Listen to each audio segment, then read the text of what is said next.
Praise to the lord. ఈరోజు దేవుడు మనకిచ్చినటువంటి వాగ్దానం ఏంటంటే 2 సమూయేలు గ్రంథము 22వ అధ్యాయము 29వ వచనం. యెహోవా చీకటిని నాకు వెలుగుగా చేయును. ఆమేన్.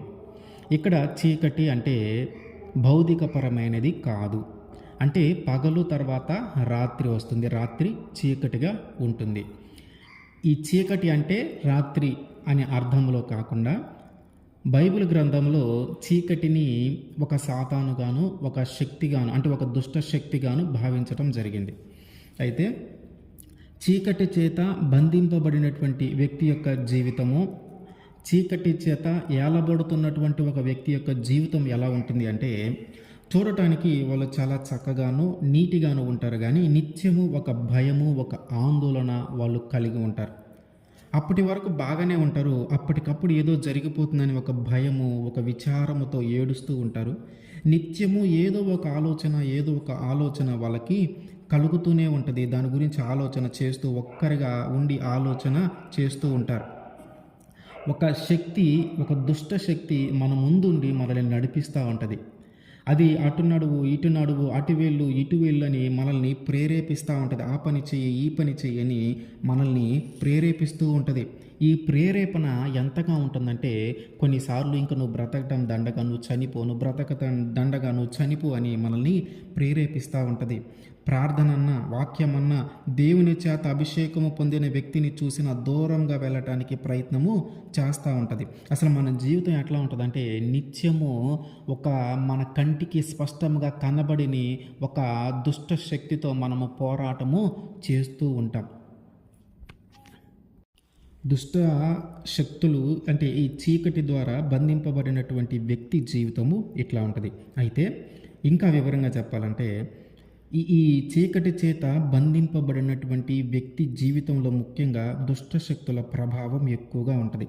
అసలు ఏం చేస్తాయంటే, మనిషిని వారి యొక్క హృదయములను కలుషితము చేసి, వారి యొక్క హృదయములను చెడగొట్టి, వారి హృదయంలో లేనిపోని ఆలోచనలను పెట్టి ఆ హృదయంలో అది నివసిస్తుంది.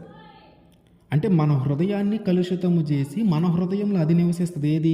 చీకటి. అంటే ఒక శక్తి లేదా ఒక సాతాను, ఒక దుష్ట శక్తి లేదా ఒక సాతాను ఏం చేస్తుందంటే, అది మన హృదయాన్ని కలుషితము చేసి మన హృదయంలో అది నివసిస్తుంది. అంటే మన హృదయంలో దేవుడు నివసించాలి, మన హృదయంలో దేవుడు నివసించాలి. కానీ ఇదేం చేస్తుంది? దేవుడు నివసించినటువంటి మన హృదయంలో మనకి దేవుడి మీద కోపం వచ్చేలాగను, దేవుడి మీద ఉన్న నమ్మకాన్ని కోల్పోయేలాగను, దేవుడి మీద ఉన్న విశ్వాసాన్ని కోల్పోయేలాగను మన హృదయాన్ని చెరిపివేసి, మన హృదయాన్ని కలుషితము చేసి ఇప్పుడు అది మన హృదయంలో నివసిస్తుంది. అట్లాగే చీకటి చేత బంధింపబడినటువంటి వ్యక్తులు ఒక అజ్ఞానం ఉంటుంది. అంత జ్ఞానవంతముగా ఉండడు. అంటే ఏది మంచి, ఏది చెడు, ఇది చేయొచ్చు, ఇది చేయకూడదు అనే జ్ఞానము లేకుండా ఒక పైశాచిక ఆనందముతో వారు పనులు చేస్తూ ఉంటారు. అది ఎంత చెడ్డ పనులు చేస్తూ ఉంటారంటే, అంత పాపములోనికి మనల్ని నెట్టివేస్తూ ఉంటుంది. తిరిగి మనము దాని నుంచి కోలుకోలేనంత పాపంలోకి మనల్ని పడవేస్తూ ఉంటుంది. ఇంకా వీరిలో ఒక భయం ఉంటుంది. ఎప్పుడు ఒక భయము, ఒక ఆందోళన, ఏం జరుగుతుందో, ఏం జరగబోతుందో, ఏదో అవుతుంది నాకని ఒక ఆందోళన, ఒక భయం బాగా ఉంటుంది. అట్లాగే వీళ్ళు దేవుడి నుంచి పూర్తిగా విడిపోయి ఉంటారు. ఇది ఎట్లా ఉంటుందంటే, ఒక ఆధ్యాత్మిక మరణానికి దగ్గరగా మనల్ని తీసుకొని వెళ్తుంది. దేవుడి నుంచి విడిపోవటం అంటే ఏంటి? వెలుగు నుంచి విడిపోయి చీకటిలో పడటమే. చీకటి చేత బంధింపబడి మనము ఉంటూ ఉన్నాం. అంటే ఈ చీకటి చేత బంధింపబడినటువంటి వ్యక్తి జీవితంలో జరిగేది ఏంటంటే, ముఖ్యంగా వారి హృదయము చెడిపోయి, వారి హృదయము కలుషితమయ్యి, ఆ హృదయములో ఈ సాతాను అంటే ఈ చీకటి నివసించి నివసించి మనల్ని ఇంకా దాని ఇష్టమైన మార్గాల వైపు వెళ్ళేలాగున, దాని ఇష్టం వచ్చిన రీతిగా ప్రవర్తించేలాగున మనల్ని ప్రేరేపణ చేస్తూ ఉంటుంది. అయితే దీని నుంచి మనము విడిపింపబడాలి. ఈ హృదయములో మన హృదయంలో నివసించేటటువంటి ఆ సాతానును తొలగించేసి, ఆ సాతానును బయటికి తీసుకుని వెళ్ళి, ఆ సాతానుని బయటికి పంపించేసి, ఇప్పుడు దేవుడు మన హృదయంలోకి రావాలి. అంటే ఈ సాతాను శక్తుల చేత, ఈ చీకటి శక్తుల చేత నువ్వు ఎప్పుడు విడిపింపబడతావు అంటే, నీ హృదయములో కొలువై ఉన్నటువంటి ఆ సాతాను బయటికి పోతే కానీ ఆ శక్తుల నుంచి నువ్వు విడిపించబడలేవు. ఏ శక్తి అయితే నిన్ను ఇబ్బంది పెడుతూ ఉందో, ఏ చీకటి అయితే నిన్ను ఇబ్బంది పెడుతూ ఉందో, ఆ చీకటి నుంచి, ఆ శక్తుల నుంచి నువ్వు విడిపించబడాలి అంటే నీ హృదయంలో కొలువై ఉన్నటువంటి, నీ హృదయంలో స్థానం ఏర్పాటు చేసుకున్నటువంటి ఆ శక్తి, ఆ సాతాను నీ హృదయంలో నుంచి బయటికి వెళ్ళిపోవాలి. నీ హృదయంలో నుంచి బయటికి వెళ్ళిపోతే అప్పుడు నువ్వు ఆ శక్తి నుంచి విడిపించబడతావు. మరి అది ఎలా సాధ్యమవుతుంది?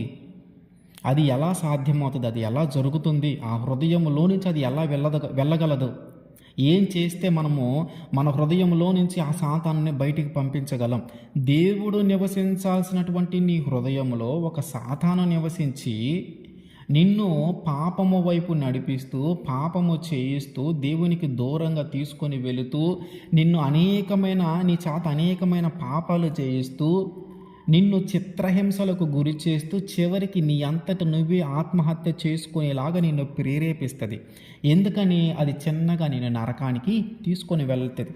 ఎందుకంటే దేవుడు ఆత్మహత్యని కూడా పాపముగానే భావించాడు. ఆత్మహత్య చేసుకున్న వాళ్ళు ఎవరు కూడా పరలోకానికి వెళ్ళరు. అంటే నీ ప్రాణాన్ని నువ్వు తీసుకునే అర్హత దేవుడు నీకు ఇవ్వాల. కానీ సాతాను ఏం చేస్తా అంటే మనల్ని అట్లా ప్రేరేపించేస్తాయి. ఎందుకంటే చివరికి మనల్ని నరకానికి తీసుకొని వెళ్ళాలి. సరే, ఇప్పుడు ఎలా మనము ఈ సాతాను శక్తుల నుంచి విడిపించబడాలి? ఎలా మనము ఈ చీకటి శక్తుల నుంచి విడిపించబడాలి? 2 పేతురు గ్రంథము 2 పేతురు 1వ అధ్యాయము 19వ వచనం. మరియు ఇంతకంటే స్థిరమైన ప్రవచన వాక్యము మనకున్నది, తెల్లవారి వేకువ చుక్క మీ హృదయములో ఉదయించు వరకు ఆ వాక్యము చీకటి గల చోటున వెలుగిచ్చు దీపమై ఉన్నట్టున్నది. దాని యందు మీరు లక్ష్యముంచిన ఎడల మీకు మేలు. ఏం జరుగుతుంది? ఏంటంట? ఎట్లా? మీ హృదయములో ఒక వేకువ చుక్క లాంటి ఒక వాక్యము ఉదయించాలంట. హృదయంలో ఎవరున్నారు? హృదయంలో ఆల్రెడీ మన హృదయంలో సాతాను నుండి చీకటి చేత బంధింపబడి, ఆ సాతాను చేత బంధింపబడి మనం ఉన్నాం. అయితే దేవుడు ఏమంటూ ఉన్నాడంటే, ఏ హృదయంలో అయితే సాతాను నిన్ను బంధించి ఉందో, ఏ హృదయంలో తాను ఉండి నిన్ను బంధించి ఉందో, ఏ హృదయంలో తాను నివసిస్తూ నిన్ను బంధించి ఉందో, ఆ హృదయంలో ఒక వేకువ చుక్క ఉదయించే వరకు, అంటే ఒక వాక్యము నీ హృదయములో నాటబడే వరకు, ఆ వాక్యము నీ హృదయంలో నాటబడిందంటే ఆ చీకటి ఉన్న చోట వెలుగు ఉదయిస్తుందంట. ఆ చీకటి ఉన్న చోట అది వెలుగు దీపమై ఉంటుందంట. ఏంటిది? వాక్యము. అంటే వాక్యము నీ హృదయములోనికి వచ్చినప్పుడు, వాక్యము నీ హృదయములో నాటబడినప్పుడు, వాక్యము నీ హృదయంలో ప్రవేశించినప్పుడు, ఆ వాక్యము నీ హృదయంలో నివాసము చేస్తే అక్కడ నివాసము చేస్తున్నటువంటి సాతాను వెళ్ళిపోతుంది. అక్కడ నివాసం చేస్తున్నటువంటి చీకటి వెళ్ళిపోయి వెలుగు వస్తుంది. అక్కడ నివాసము చేస్తున్నటువంటి ఆ చీకటి, ఆ శక్తి వెళ్ళిపోయి ఇప్పుడు ఆ వెలుగు ప్రసరింపజేస్తుంది మన హృదయంలో. అంటే సాతాను శక్తుల చేత పీడింపబడుతున్నటువంటి మనము, సాతాను శక్తుల చేత బంధింపబడుతున్నటువంటి మనము దేవుని వాక్యాన్ని మన హృదయంలో ఉంచుకుంటే, దేవుని వాక్యాన్ని మన హృదయంలో నాటుకుంటే, దేవుని వాక్యాన్ని మన హృదయంలోనికి ఆహ్వానిస్తే ఆ హృదయంలో ఉన్న చీకటంతా తొలగిపోతుంది. ఆ హృదయంలో ఉన్న సాతానంతా బయటికి వెళ్ళిపోతుంది. ఆ చీకటి వెళ్ళిపోయి ఇప్పుడు ఏం జరుగుతుంది? వేకువ చుక్క ఉదయిస్తుంది మన హృదయంలో. అంటే ఆ వాక్యం అంటే మనకి హృదయంలో దీపము వలె ఎప్పుడు కూడా మనకి వెలుగుని ఇస్తూ ఉంటుంది. అంటే మన హృదయంలోకి వెలుగు ప్రవేశించింది అంటే, మన హృదయంలోనికి వాక్యము ప్రవేశించిందంటే మన హృదయంలోనికి మన దేవుడైనటువంటి యేసుక్రీస్తు వారు ప్రవేశించినట్టే. అంటే మన హృదయములో ఉండాల్సినటువంటి యేసుక్రీస్తు వారు ఉంటే, మన హృదయములో ఉండవలసిన వెలుగుంటే ఇంక చీకటికి స్థానం ఎక్కడిది? ఇక చీకటి ఎలా వస్తుంది మన హృదయంలోకి? కానీ మనమేం చేస్తూ ఉన్నాం? యోహాను సువార్త 3వ అధ్యాయం 19వ వచనం. వెలుగు లోకములోనికి వచ్చెను గాని తమ క్రియలు చెడ్డవైనందున మనుష్యులు వెలుగును ప్రేమింపక చీకటినే ప్రేమించిరి. ఏంటంటే వెలుగు వచ్చింది కానీ మనము దాన్ని ఇష్టపడట్లా. ఎందుకు? మన క్రియలు చెడ్డవైనవి అంట. అంటే వెలుగు ఎప్పుడైతే మన మీద పడిద్దో ఆ వెలుగులో మనము చేసిన పాపాలన్నీ కనిపిస్తూ ఉంటాయి.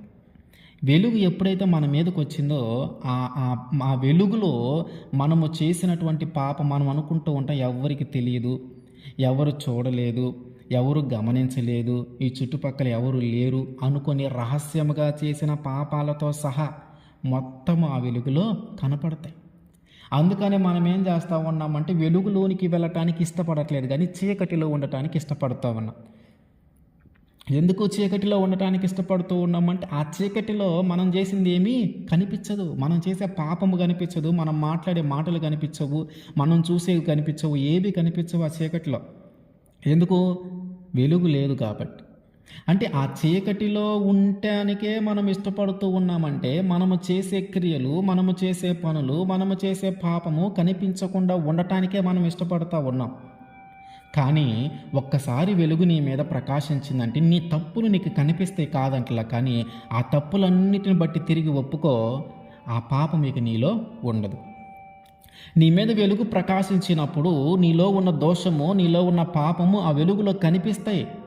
కనిపించినప్పుడు నీకు తెలిసిన వాటన్నిటిని, నీకు కనిపించిన ప్రతి దానిని బట్టి దేవుని దగ్గరికి వెళ్ళి అడిగి ఆయన దగ్గర ఒప్పుకొని ఆయన దగ్గర పశ్చాత్తాపడితే తిరిగి నిన్ను ఒక నూతనమైన వ్యక్తిగానో, నిన్ను ఆ పాపములో నుంచి విడిపించి ఒక పవిత్రమైన వ్యక్తిగాను మార్చగలడు.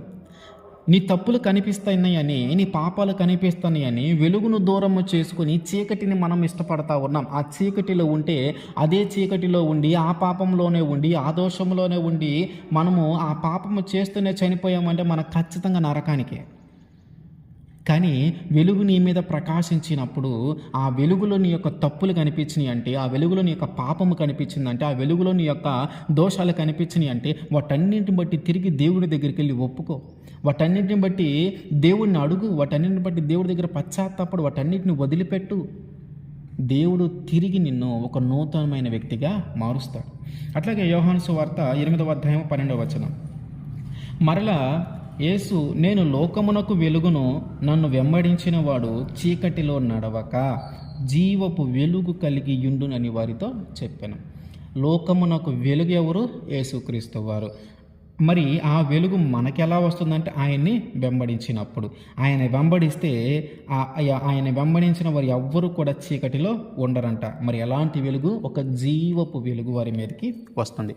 అంటే మనము మన క్రియలు చెడ్డవైనందున మనం ఏం చేస్తూ ఉన్నామంటే మనం చీకటిలో ఉండటానికే ఇష్టపడతా ఉన్నాం. అంటే చీకటి చేత బంధింపబడటానికి, ఆ సాతానుకి చేత బంధింపబడటానికి, ఆ సాతానికి ఇష్టమైన పనులు చేయటానికి, ఆ చీకటికి ఇష్టమైన పనులు చేయటానికే మనం ఇష్టపడుతూ ఉన్నాం. దాని ద్వారా మనకు ఒక తాత్కాలికమైన ఆనందము, ఒక తాత్కాలికమైన సంతోషం వస్తూ ఉంది. కానీ దాని ద్వారా మనం నరకానికి వెళ్ళిపోతూ ఉన్నాం, దాని ద్వారా మనం నరకానికి అప్పగించబడుతూ ఉన్నాం అనే విషయాన్ని మనము గ్రహించలేకపోతూ ఉన్నాం.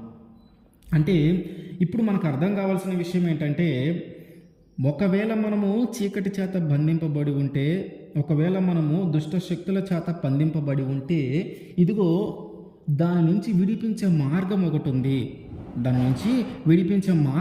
అది ఏంటంటే నీ హృదయములో వేకువ చుక్క వలె ఒక వాక్యము ఉదయించాలి. నీ హృదయంలో దేవుని వాక్యము నాటబడాలా. నీ హృదయంలో దేవుని వాక్యముగానే నిలిచి ఉంటే దాని నుంచి నువ్వు విడిపించబడతావు. అంటే ఆ వాక్యము నీ హృదయంలో ఎలాగుంటుందంటే ఒక దీపము వలె ఉంటుంది. నీ హృదయంలో ఆ వాక్యము ఒక దీపము వలె ఉంటుంది. దీపము ఎప్పుడు కూడా ఆరిపోదు. అంటే ఆ దీపము వెలుగుతూ ఉన్నంతసేపు నీ హృదయంలో చీకటి అనేది ఉండదు.